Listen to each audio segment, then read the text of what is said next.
கீழே கொடுக்கப்பட்டுள்ள மின்சுற்றில் டி எனும் டயோடுக்கு குறுக்கே தோன்றும் மின்னழுத்தம் பெறும் வடிவம் என்பதை கேட்டிருக்காங்க. இங்க வந்து என்னன்னா டயோடுக்கு குறுக்கே என கேட்கப்படும் பொழுது நமக்கு பளுமின்தடை குறுக்கே கேட்கல. உங்களுக்கு இது வந்து என்னன்னா நேர் அரை சுற்று, இது எதிர் அரை சுற்று. நேர் சுற்று வரும்போது இது வந்து என்னன்னா அது பின்னோக்கு சார்பை பெறும். இதே எதிரலை சுற்று வரும்போது முன்னோக்கு சார்பை பெறும்.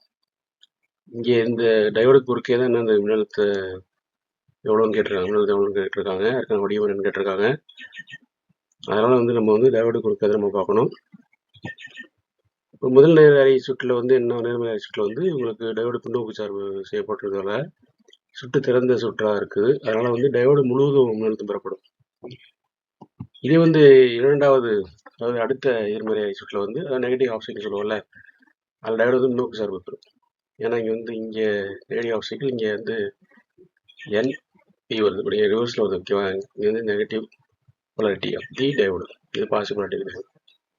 அதாவது என்னன்னா இது எதிர்மின் முனையாகவும் நேர் பகுதியாகவும் இருக்கும், நேர் எதிர்பகுதியாகவும் இருக்கும். என்பி இப்படி வருது. இங்கே மைனஸ் அதனால் வந்து என்னது முன்னோக்கு சார்பு பெறும். இப்போ இது மூடிய சுற்றாக செயல்படுறதுனால இந்த நிலையில வந்து மின்னழுத்தம் வந்து பளுமின் திரை வழியாக பாய்ஞ்சிடும். நம்ம கேட்டிருக்க என்னன்னா டயோடு குறுக்காக தான் சொல்லியிருக்காங்க.